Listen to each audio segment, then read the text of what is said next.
orando e vamos estar orando também. Nós sabemos que Deus está conduzindo todo esse processo de gravidez aí. E Deus está abençoando, né? Está sendo bastante abençoado. Pai do Senhor, irmã Neuza, tudo bem?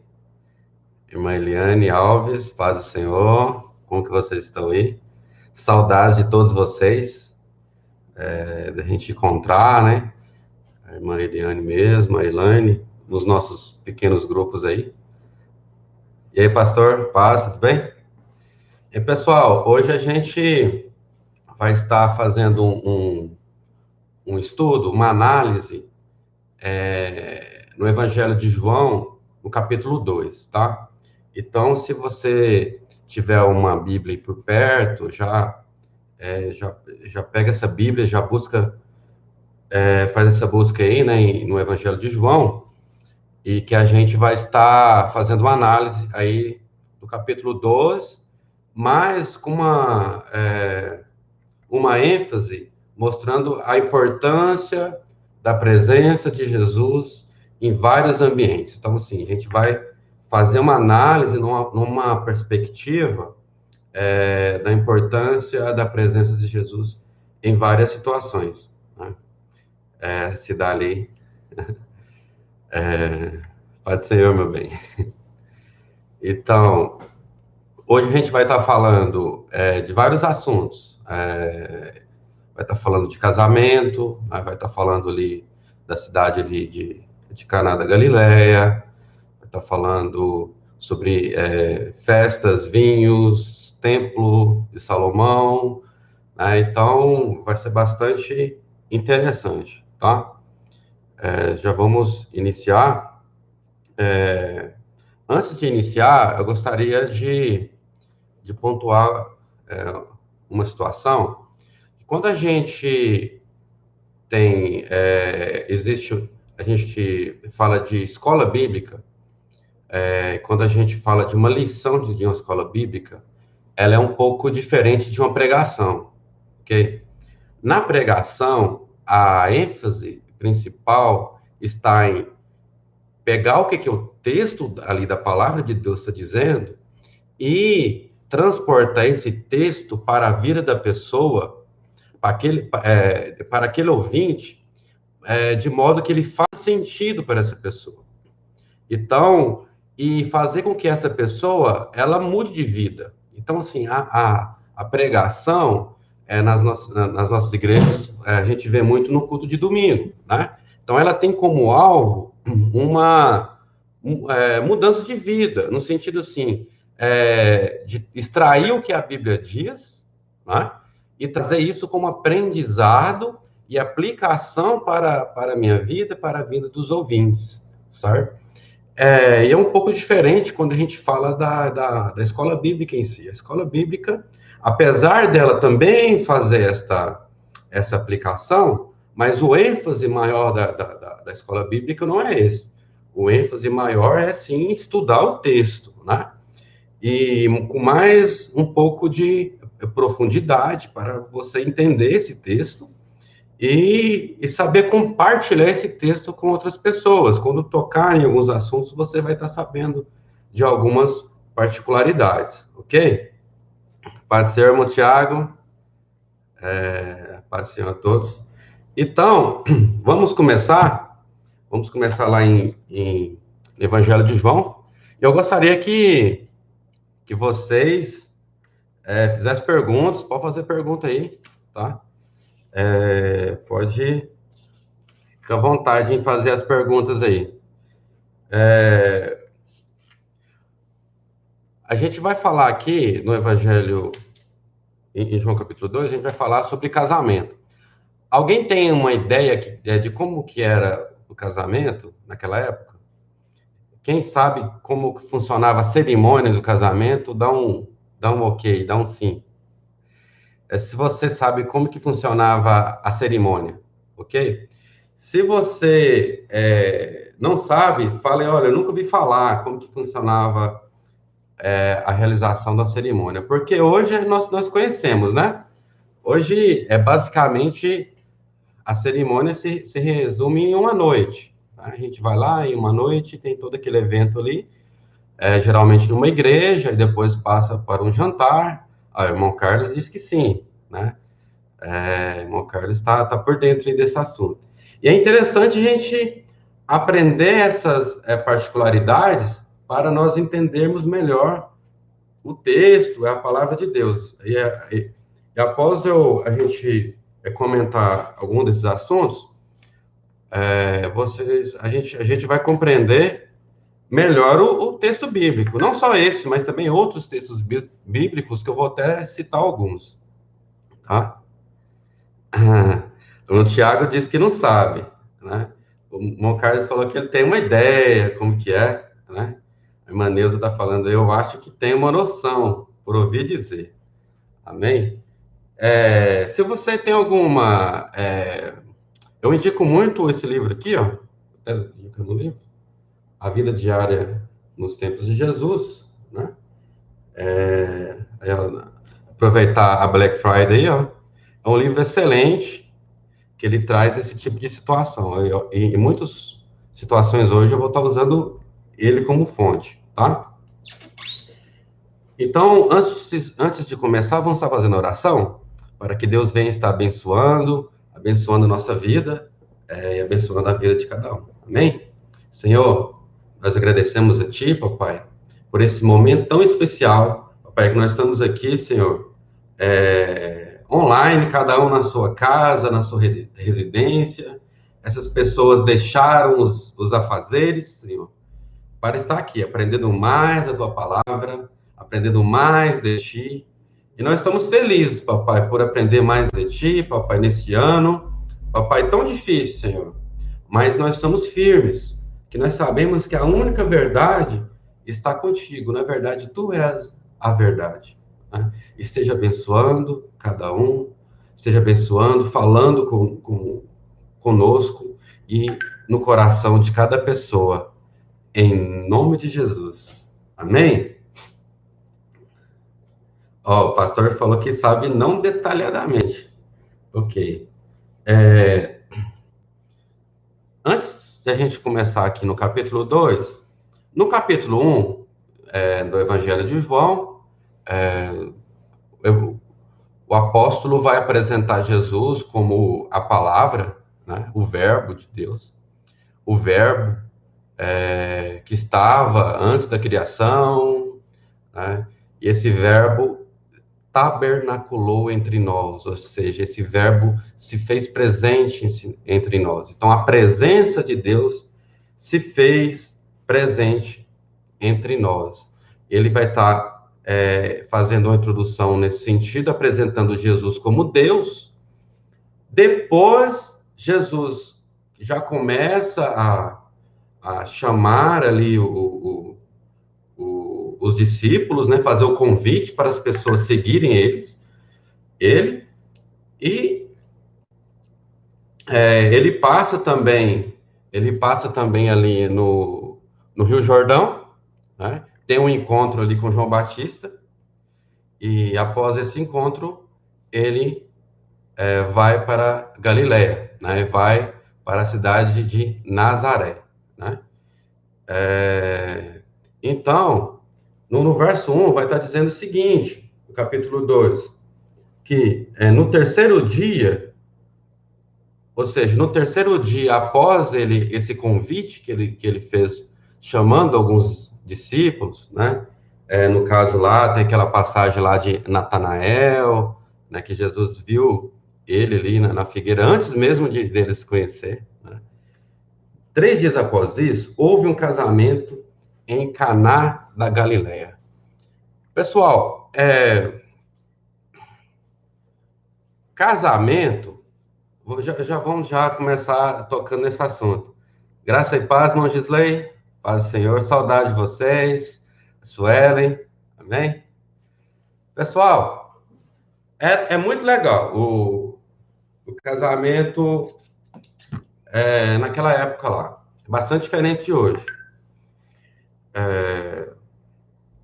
O noivo, ele escolhia vários amigos, mas ele escolhia um amigo especial, que era o amigo do noivo.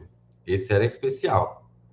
Inclusive, no capítulo 3 de João, João Batista, ele vai falar assim, olha, Jesus é o noivo, a igreja é a noiva, e eu sou só amigo. Eu vim só introduzir. Então, assim, João Batista, aquele que veio para preparar o caminho, ele diz que ele é o amigo do noivo, né, no capítulo 3. Então, assim, o noivo, ele chamava vários amigos, mas ele tinha um especial que nós vamos aprender mais o porquê, né? Chamava para quê? Para ir para a casa da noiva, buscar ela. Então, ele saía, ia para a casa da noiva buscar.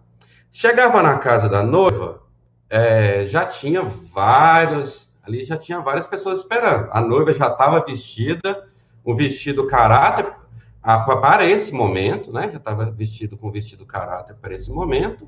E ela tinha 10 amigas, né? Que são as damas de honra. Então, as damas de honra também estavam em volta dela, e ela toda embelezada, né? Então, ali faz uma cerimônia ali pequena, né? E os amigos do noivo pegava essa noiva e colocava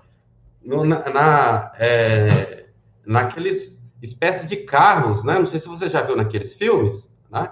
Tipo, tem uma cadeira, né? E cada um coloca no ombro, né? E levanta ela, né? Alguns já vêm com a casinha lá dentro, né? Vai depender da situação financeira, né? Alguns têm uma casinha, e a noiva ficava lá em cima e os pessoal carregando ela. Não, tinha 4 amigos, 2 na frente e 2 atrás, carregando a noiva, geralmente ou sentada numa poltrona, né? Ou dentro de uma casinha e tal. E da casa da noiva até a casa do noivo, o amigo do noivo iria cantando. Ele tinha que saber cantar. Ele ia cantando, festejando, falando poesias, né? Então, assim, festejando aquele momento ali, né? E o pessoal ia dançando de alegria até chegar na casa do noivo. Depois que eles chegavam na casa do noivo, já tinha ali uma recepção. O pai do noivo citava alguns versos da Bíblia, né? E ali fazia uma pequena cerimônia de oração e tudo mais.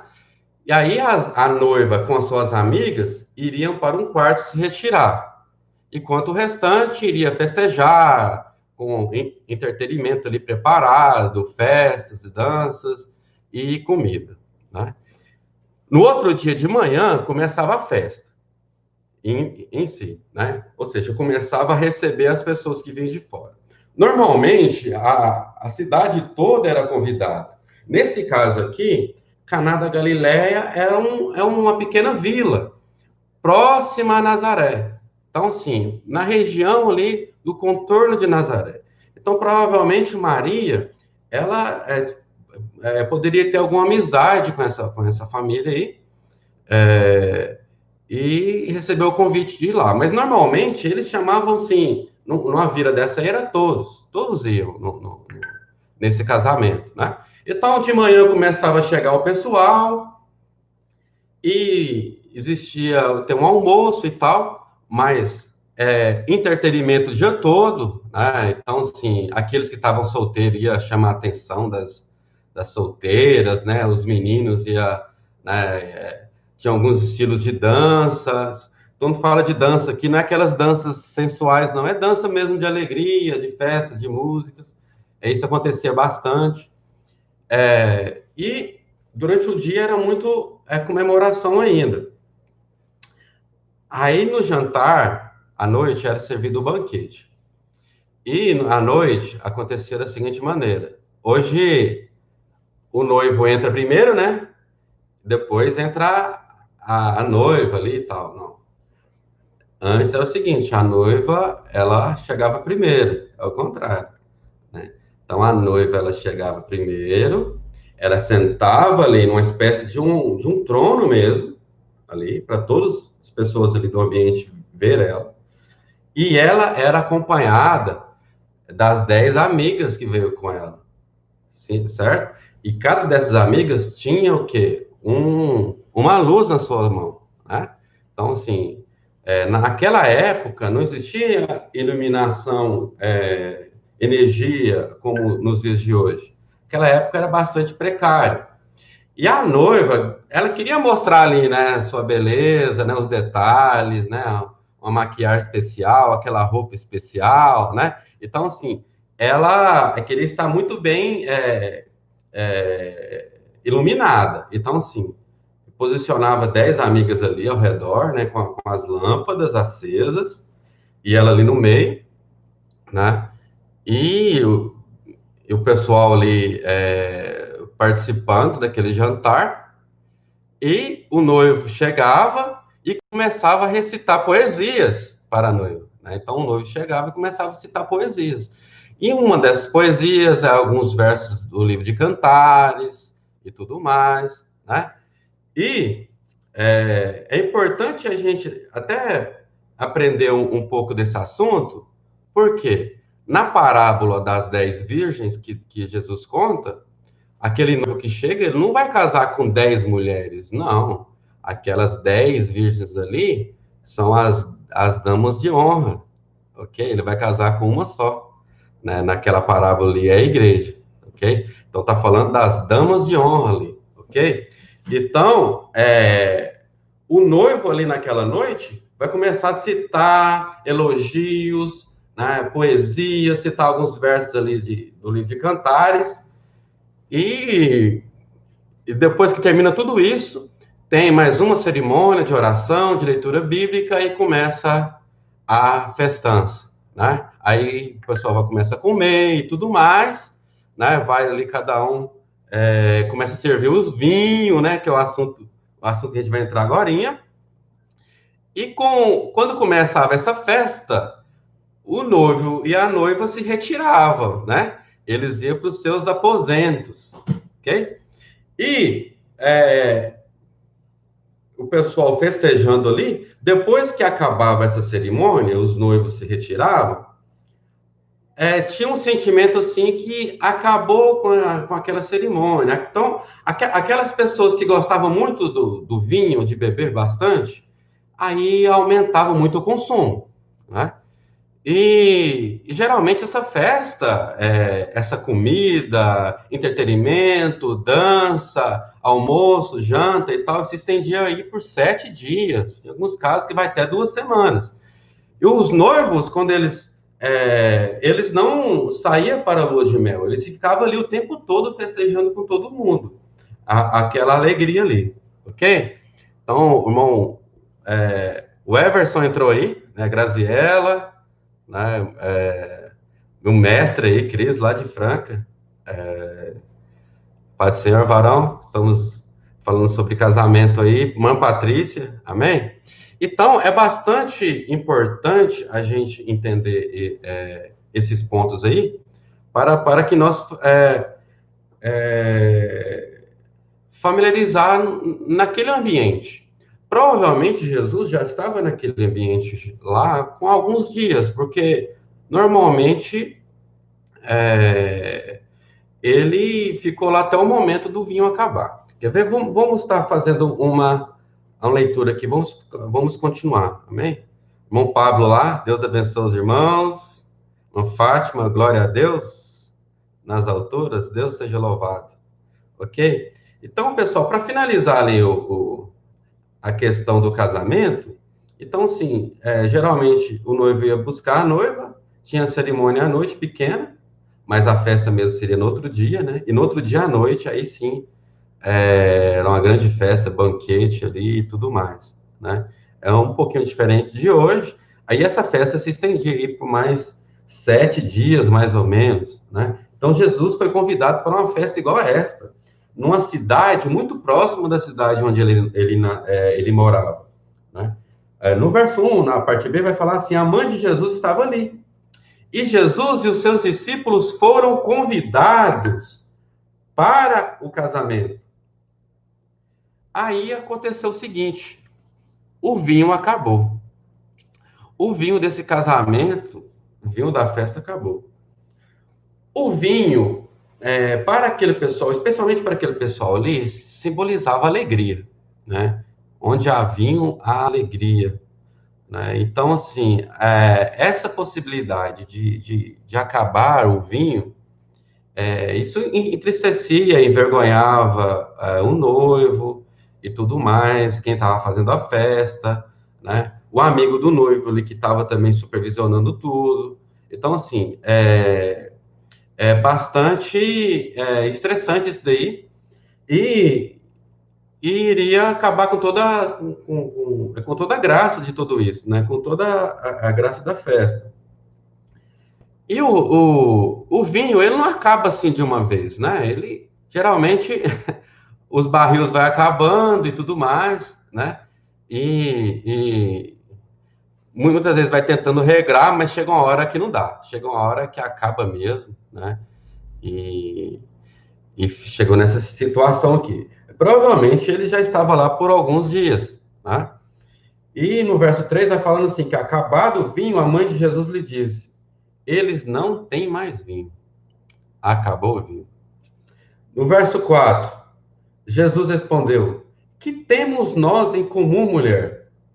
A minha hora não chegou. Grande Gisley, Pai do Senhor, Pai do Senhor, irmão Pablo. Irmão Pablo, Gisley. Pessoal, alguns pontos aqui importantes. Jesus, ele estava ali naquela festa. Agora sim, e naquela festa onde ele estava, naquele grande casamento, acabou o item principal ali da alimentação daquele pessoal, que seria o vinho, né? E, e Jesus estava lá.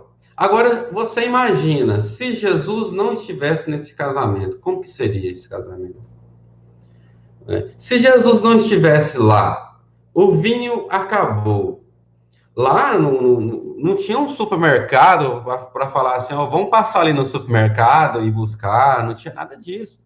Acabou, não tinha o que fazer, né?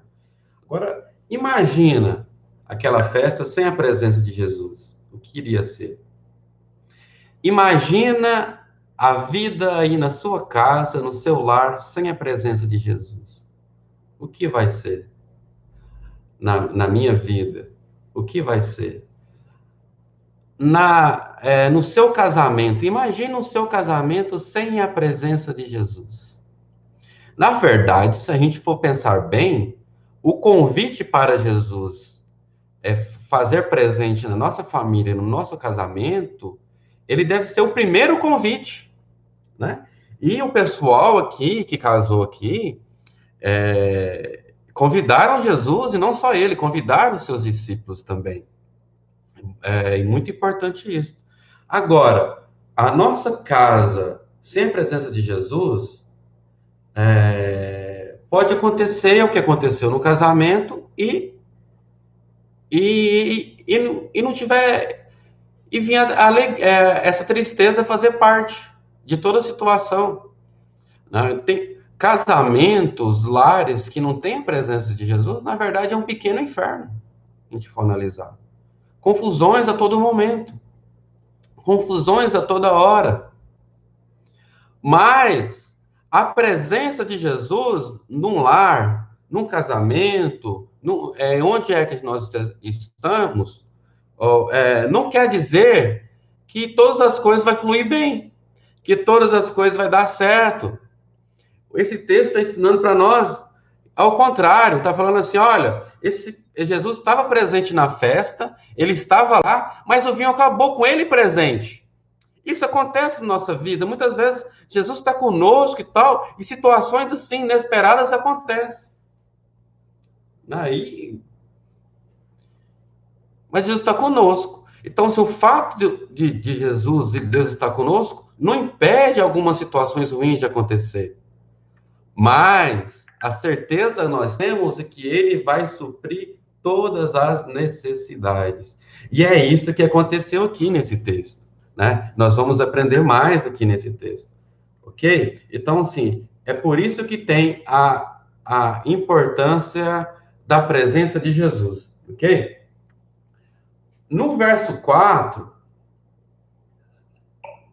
no verso 4, é, a, a, ele responde, né? Jesus responde para a mãe dele e ele faz uma pergunta: o que temos nós em comum? É como que se fosse uma repreensão que Jesus estava fazendo ali para a mãe, né? O que temos nós em comum? Ou seja, a mãe tinha acabado de falar: olha, o vinho da festa acabou, né? E ela conhecia Jesus e sabia que Jesus podia, né, resolver aquela situação ali, né? E Jesus, ele fala outra frase aqui, diz: a minha hora não chegou. A minha hora não chegou. Pessoal, o que vocês entendem dessa pergunta aqui? Quando Jesus fala, a minha hora não chegou, o que vocês entendem? O que vocês acham que Jesus estava falando, né, para a sua mãe? Aqueles que sabem, respondem, por favor, ok? Então, assim, ele chegou na mãe e falou, olha, a minha hora não chegou, né? Quando vocês vai respondendo aí, né, eu acho interessante que no próximo verso, e se você está com a Bíblia aí na sua frente, no verso 5, né, apesar dessa resposta que Jesus deu, a mãe já virou para o pessoal e falou assim, olha, faça tudo o que ele vos disser. Ou seja, apesar daquilo que Jesus falou, ela sabia que ele ia fazer, ela conhecia ele, ela sabia que ele não ia deixar as coisas daquele jeito, ela sabia que ele ia fazer o milagre, né? Com certeza ela já tinha visto vários e vários milagres de Jesus, amém? Então, assim, ela virou para o pessoal e falou assim, ora, façam tudo o que eles disseram. Quando essa frase lembra muito ali a situação de José do Egito, né? José do Egito estava ali usado por Deus, com a presença de Deus no seu coração, né? Durante um momento que o Egito estava bem próspero, Israel estava passando necessidade, né? E Deus mostrou para José o que deveria fazer para que aquela nação ali seja próspera e que, inclusive, iria abençoar o povo de Israel, né? E quando José apresentou essa ideia para Faraó só virou para todo mundo e falou o que Maria falou, que, olha, faça tudo o que ele disser, né? Então, assim, porque ele detém a palavra da verdade. O Deus Altíssimo é com ele. E, na verdade, aqui é o próprio Deus que está ali. É o próprio Jesus que estava ali naquele casamento. É o próprio Jesus que estava ali para fazer toda aquela diferença ali, né? Muitos pensavam que ele estava ali para alimentar, para comer, né? Para festejar também, mas tinha um propósito especial da presença dele ali, porque este foi o primeiro milagre realizado por Jesus, né? Esse milagre que nós vamos acompanhar agora há pouco. O pastor respondeu aqui, ele diz que precisamos confiar que Deus está no controle, ainda que perdemos o controle de tudo. É verdade, pastor, né? O Pablo falando, ele queria aguardar um pouco mais para iniciar o seu ministério. Elivelto, tudo tem seu tempo. A irmã Fátima, amém, é verdade. Pastor Elivelto, muitas das vezes queremos que... É verdade. Muitas vezes nós queremos que aconteça no nosso tempo, do nosso jeito, né? E Jesus tem um tempo dele, né? Tem um jeito dele. Pessoal, para nós entendermos melhor esse texto aqui, nós temos que voltar um pouco no tempo. Em parte é isto mesmo, né, que foi dito, mas nós vamos voltar um pouco no tempo até para a gente entender um pouco melhor, e a gente vai usar isso também em alguns versos adiante.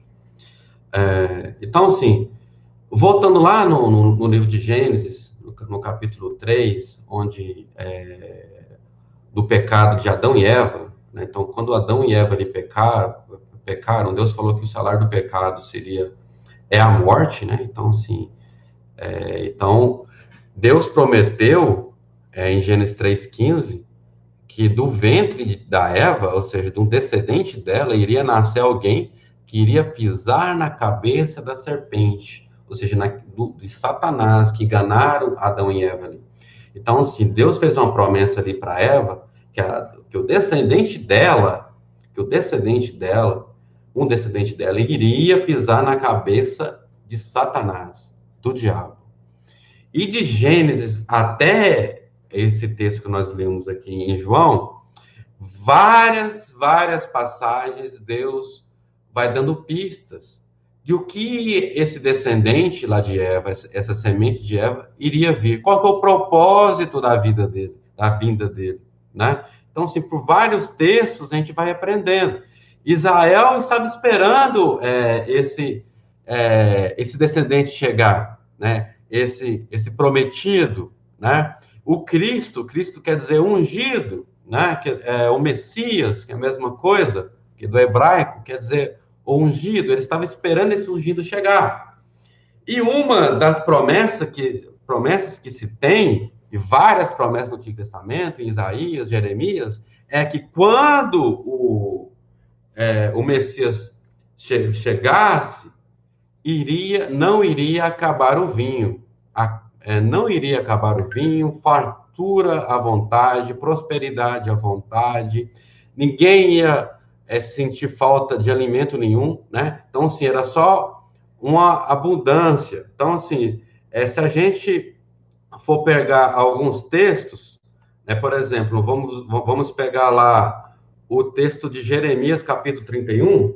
Quer ver? Vamos ler aqui o texto de Jeremias, capítulo 31, no verso 12, que vai dizer assim, ó: na época que esse prometido ia chegar, o que ia acontecer? Eles virão e cantarão de alegria nos altos de Sião, ficarão radiantes de alegria pelos muitos bens dados pelo Senhor. O cereal, o vinho novo, o azeite, as crias das ovelhas, das vacas, serão como um jardim bem regado, e não mais entristecerão. Então as moças dançarão de alegria, como também os jovens e os velhos.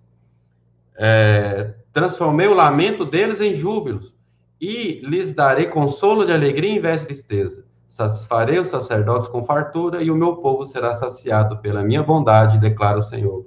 Ou seja, esses, com outros versos, estão afirmando que não iria acontecer nada de ruim. Toda aquela tristeza ia transformar em alegria. E uma das formas de identificar o Messias seria esta, né? Mas isso aconteceu, Wesley? Não, não aconteceu. Apesar de, nesse texto aqui, Jesus mostrar o que ele é capaz de fazer, né?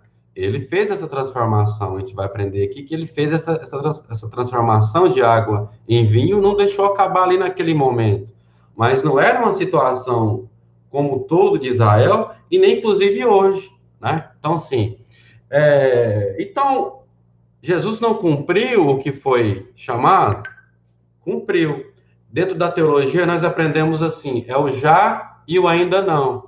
Ele cumpriu o que era proposto para ele na primeira vinda, né? Haverá uma segunda vinda, haverá um novo céu e nova terra, que isso tudo vai acontecer, né? E todas essas farturas aqui, que está lá em várias profecias, vão acontecer. Mas não é agora. O tempo não é aquele momento e não é agora para tudo isto, né? Agora a gente compreende que Maria estava preocupada apenas naquela festa. E Jesus provavelmente estava pensando em todo um contexto. E Jesus, ele veio aqui na Terra para cumprir outras profecias. Aqui está lá em Isaías 61, por exemplo. Né? Isaías 61. Vamos ler aqui rapidamente. E se vocês tiverem algumas dúvidas, pode ir perguntando aí, pessoal. Isaías 61. Aqui, ó. Uhum. E diz assim, ó. O Espírito do Senhor está sobre mim, e Jesus, ele mesmo leu essa passagem aqui numa sinagoga, né? Ele falou, olha, essa passagem aqui para mim, eu vim para isto, na verdade, essa primeira vinda minha é para esse fim, né? Porque me ungiu para levar as boas novas aos pobres, enviou-me para cuidar dos que estão com o coração quebrantado, anunciar a liberdade aos cativos, libertação aos prisioneiros, proclamar o ano da bondade do Senhor, né? Proclamar o dia do Senhor, que é o dia da vingança, e consolar os que andam tristes, né? Então, e dar a todos que choram em Sião uma bela coroa, em vez de cinzas. Então, Jesus veio para curar enfermos, ressuscitar, e ele próprio morrer e dar sua vida por nós. Ele veio para esse propósito aqui. Quando João Batista mandou o seu discípulo ir até Jesus perguntar se ele era o Messias, esse esperado que a gente falou lá de Gênesis, olha, vai lá e pergunta para Jesus se ele é esse que prometeu lá para Adão e Eva, né? Aí, quando o discípulo de João Batista chega para Jesus e pergunta, olha, João Batista está perguntando se você é o Messias. Aí Jesus responde para ele, olha, fala para ele que coxos estão andando, né? Gente estão sendo curadas, mortos estão ressuscitando, tá entendendo? Ou seja, essa parte da profecia toda é para agora, toda é para esse momento agora. Então, possivelmente Jesus estava querendo dizer isso para sua mãe, olha, esse negócio de fartura não é agora, vai ter um momento especial, não é nesse tempo agora, ok? Então, provavelmente isso. Vamos lá para o verso 5. Diz assim, a mãe diz aos serviçais, faça tudo o que eles vos disser. Verso 6. Ali a mãe disse, ali estava perto 6 potes de pedra, acompanhe comigo no verso 6, no capítulo 2, do tipo usado pelos judeus para as purificações cerimoniais. Em cada pote cabia entre 80 e 120 litros. Disse Jesus aos serviçais, encham os potes com água, e os enchem até a borda. Então lhes disse, agora leve um pouco ao encarregado da festa. E assim eles fizeram. E o encarregado da festa provou a água que fora transformada em vinho, sem saber onde esse vinho viera, embora o soubesse os serviçais que haviam tirado a água. Então chamou o noivo e disse, todos servem primeiro o melhor vinho, e depois que os convidados já beberam bastante, o vinho inferior é servido, mas você guardou o melhor até agora. Muito interessante essa passagem aqui, e mostram, assim, o primeiro milagre de Cristo foi um milagre, assim, para resolver uma situação ali, daquela festa em si, e é um sinal, né, que o próximo verso vai dizer, o primeiro sinal milagroso ali, que várias pessoas poderão ver, testificar, né, do que ele é capaz. Então, assim, ele mostrou, e ele trouxe alegria de volta ali para aquela festa ali. Então, assim, e a presença dele naquela festa ali fez a diferença, fez toda a diferença. Eu acho interessante que aqui nesses versos eles usaram alguns barros, né, que vai falar de potes, de pedras usadas lá para cerimônias de purificação, né? Usaram esses potes aí, e Jesus mandou encher esses potes até transbordar, até no limite ali de água, e já mandou o pessoal beber, né? Eu acho interessante tudo isso, né? E tem vários sentidos que a gente pode estar aprendendo aqui nessa passagem, com relação à própria lei, né? A lei de Deus, ela era um pouco dura, no sentido assim, era uma espécie de água, né? Eu gosto de fazer essa comparação, né? Essa comparação da lei de Deus com o propósito dele que era vir aqui, né? De trazer essa graça salvífica, salvadora, através da morte sacrificial dele, através do sangue dele, e ele vai usar esse elemento aqui, o vinho, para representar esse sangue dele. E é isso que nós lembramos em toda ceia, né? E é isso que nós fazemos em toda ceia. Então, a presença de Jesus, não só aqui nesse ambiente, mas também na nossa vida, na nossa família, ele traz provisão. Acontece coisas ruins, pode acontecer coisas ruins, mas nós sabemos que ele está na festa, né? Nós somos igual Maria, né? Apesar da situação ruim, a Maria, olha, pode ouvir ele que ele vai fazer. E nós precisamos ouvir ele. Nós precisamos ficar atento para nós aprendermos mais da vontade dele. Como que nós ouvimos mais ele? Aqui, ó, a palavra de Deus. Aqui nós aprendemos mais sobre a vontade e o que ele quer que nós façamos. Então, se quando Maria fala para o pessoal, olha, faça tudo o que ele vos disser, eu falo para vocês, olha, faz tudo o que Jesus disser para você, que tudo vai dar certo. Em nome de Jesus, eu acredito nisso. Amém, amados? No verso 12, aqui do capítulo 2, fala que Jesus ele vai descer para Cafarnaum. Então, ele vai descer aqui para a cidade de Cafarnaum. Após esse momento, pessoal, você que está... A gente vai fazer um estudo aqui de João até o capítulo 12, a gente vai perceber que ele já não volta mais para Nazaré, né? Então, quando ele começa o ministério dele, ele muda para Cafarnaum, faz essa mudança ali, né?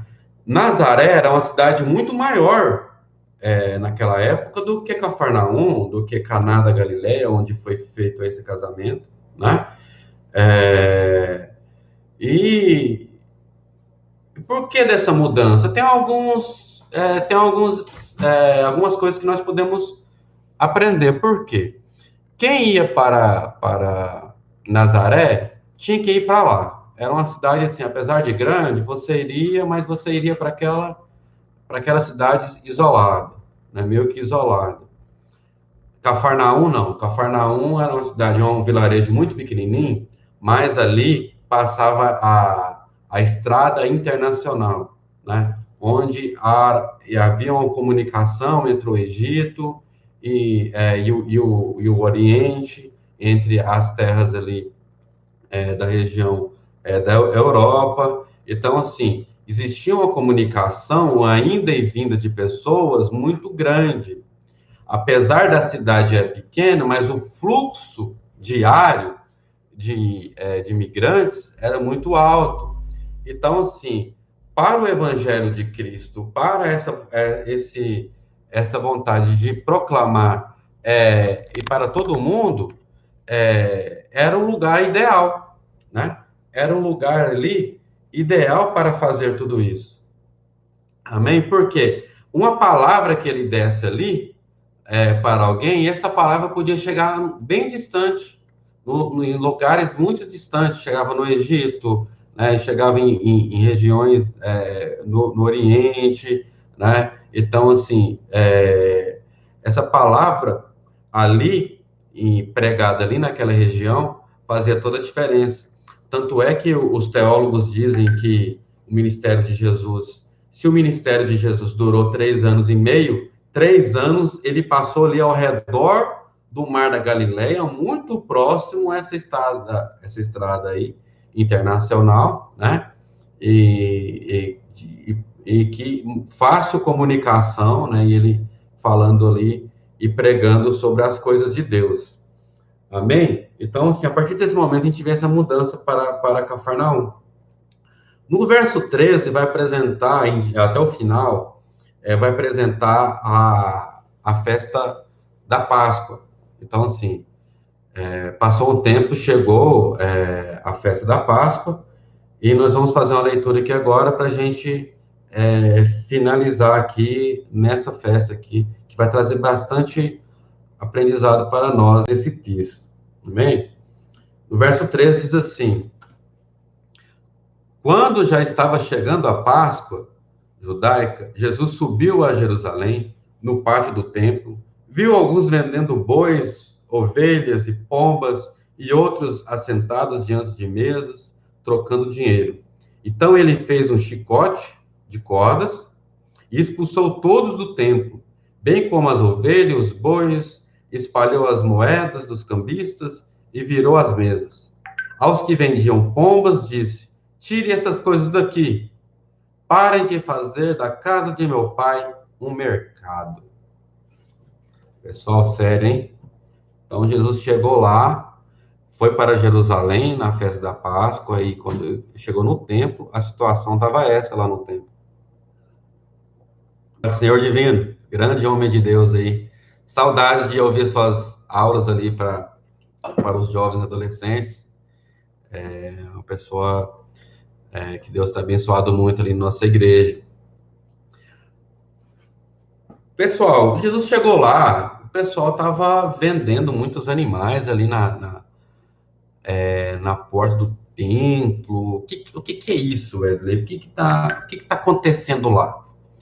Vocês lembram que eu falei da promessa de Jesus lá para Adão?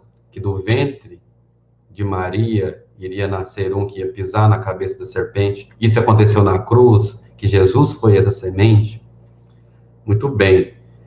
Deus também, como uma forma para que o homem não se esqueça disso, ordenou para que anualmente todos os homens levassem ali para Jerusalém, todos os crentes levassem ali para Jerusalém um animal para ser morto. Um animal, o melhor animal ali que você conseguiu criar ali na sua fazenda, na sua chácara, sem defeito, e você teria que levar um animal para ser sacrificado lá, né? Então, assim, é como uma lembrança de que um dia o próprio Deus iria enviar este cordeiro, que esse animal é um cordeiro, né? Que Deus iria enviar um cordeiro, que era o próprio filho dele, para morrer também, e também numa data da Páscoa, ok? Então, assim, as pessoas levavam todo ano esses animais lá para ser sacrificado por ordem do próprio Deus, até que Jesus viesse, ok? Jesus explica isso, a gente vai aprender isso nos próximos capítulos. E aí, mas o que estava acontecendo lá, Wesley? Estava acontecendo lá o seguinte: os sacerdotes, que eram as pessoas que iriam sacrificar, eles não gostavam que as pessoas trouxessem ali das suas fazendas o melhor animal. Quando chegava aquele animal ali, eles começavam a colocar defeito naquele animal. Esse animal é muito alto, é muito baixo, é muito gordo, é muito magro. Viam alguma coisinha, não, esse aqui não pode, e tudo mais. Para que ele fazia isso? E falava para vender o animalzinho dele que estava lá fora. Tá entendendo? Então, assim, os sacerdotes compravam, né, na época ali, deixavam vários animais, pessoas ali para vender ali fora, né? E só prestava, o animal era só bom quando vinha de fora, quando vinha lá dos que eles vendiam, tá entendendo? Com isso, o pessoal das fazendas deixavam de trazer as suas primícias para o templo. Não adianta, nós chega lá e não vai aceitar, o que eles faziam? Levavam o dinheiro, né? Então, chegava lá no templo e comprava muito mais caro do que o normal um animalzinho lá para sacrificar, para cumprir a ordem de Deus. Na verdade, no templo, eles não aceitavam nem o dinheiro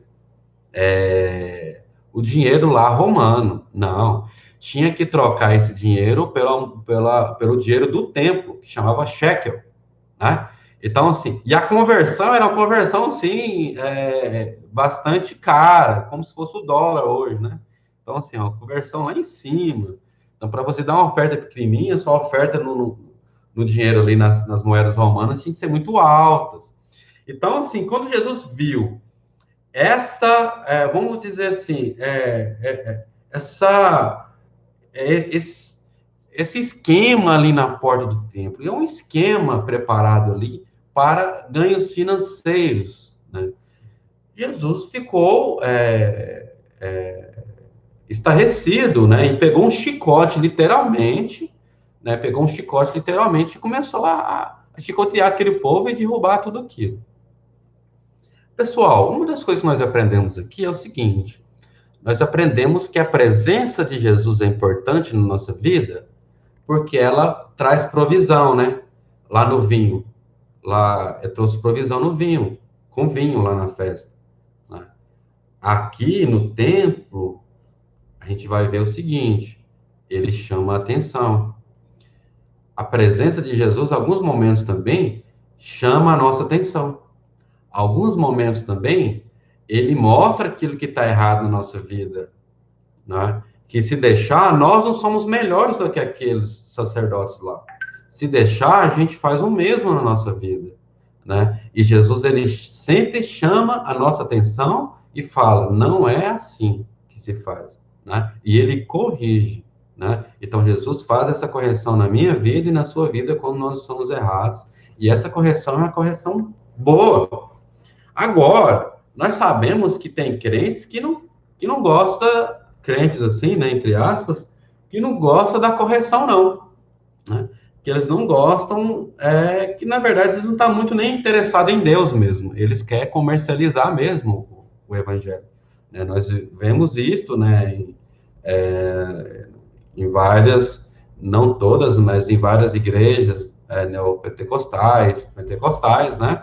Algumas situações de realmente distorção, né? Inclusive casos de justiça e tudo mais. E hoje eu fico admirado de a quantidade de pessoas que caem nesse tipo de engano, né?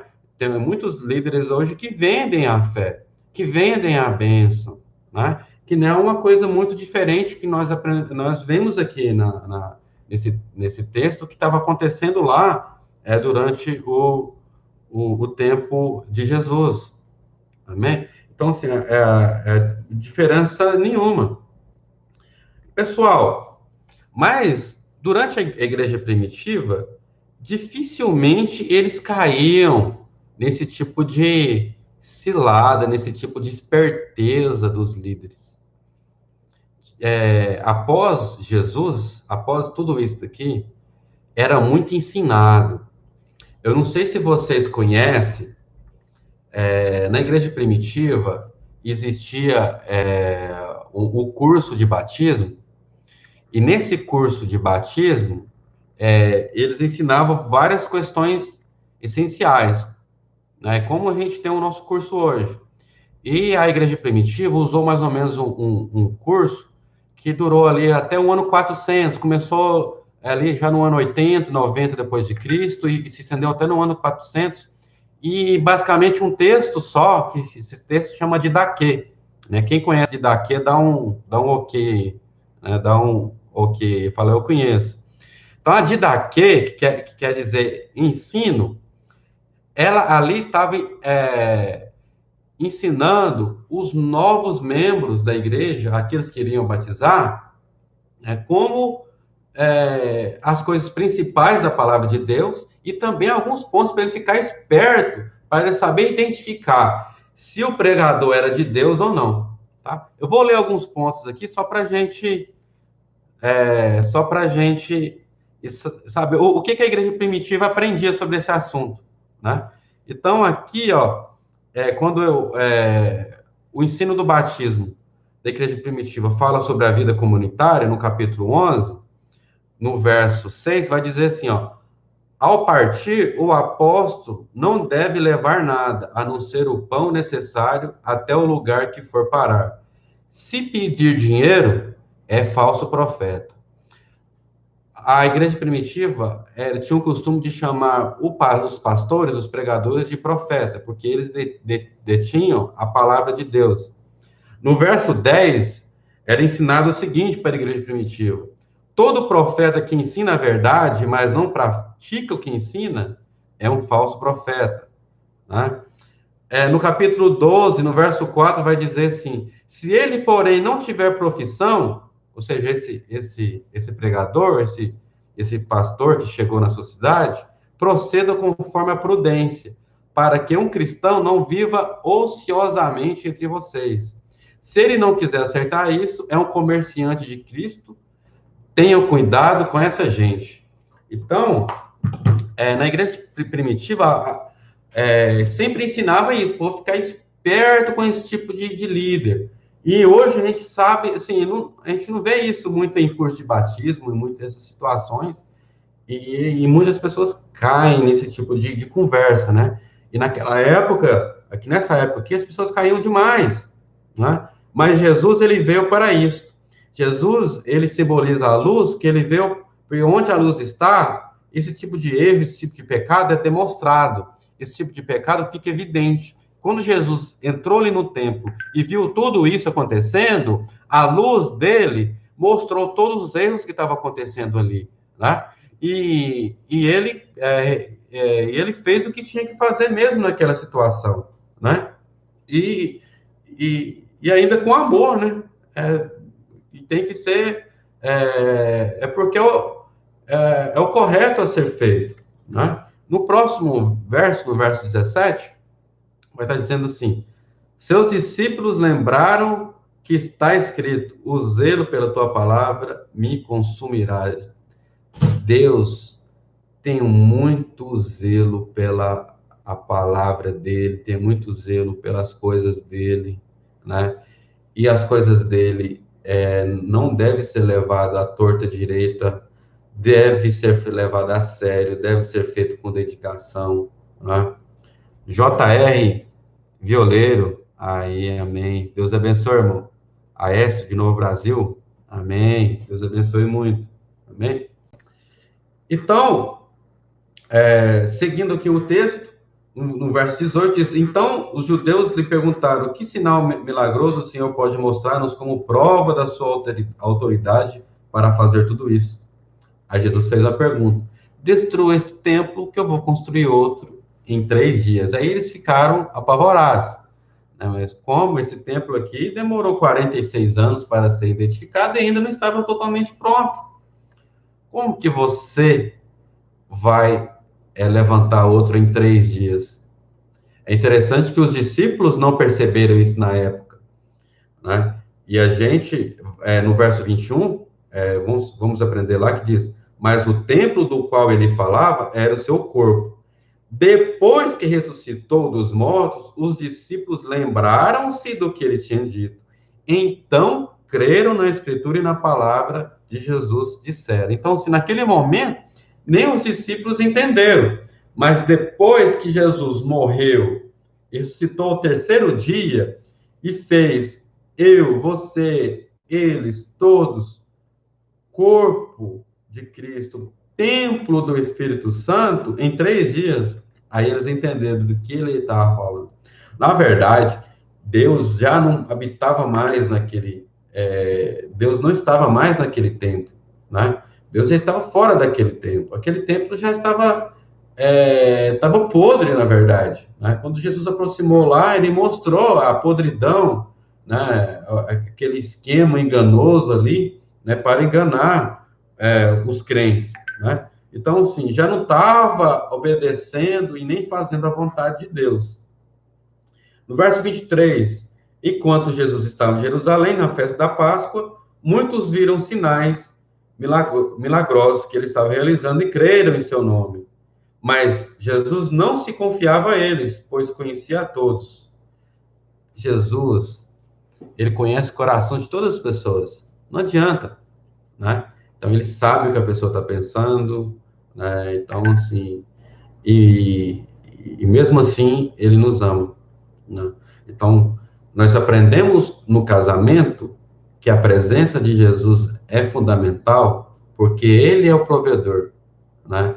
Ele é aquele que não vai deixar a tristeza vir na sua vida, vir na vida da sua família, no ambiente familiar, né? Ele vai fazer com que a paz reine. Apesar de poder acontecer algumas situações ruins, como aconteceu lá, ele vai continuar presente na sua vida. Durante essa passagem no templo, nós aprendemos que ele não vai ficar calado se algum pecado, algum erro eu fizer, ou você fizer, ou alguém fizer. Ele vai corrigir, né? Ele vai corrigir também a igreja em si, se tiver em erro, em pecado, pode ter certeza disso, da correção de Jesus. Amém? Mas e o verso 25, não precisava que ninguém lhe desse testemunho a respeito do homem, pois ele bem sabia que havia o que havia no homem. Ele mesmo conhece. Ele me conhece, ele conhece você, né? E sabe que nós não somos merecedores de nada, né? Ele sabe do pó que nós viemos, né? E mesmo assim ele nos ama. E mesmo nos conhecendo, mesmo sabendo nossos pensamentos errados, mesmo assim ele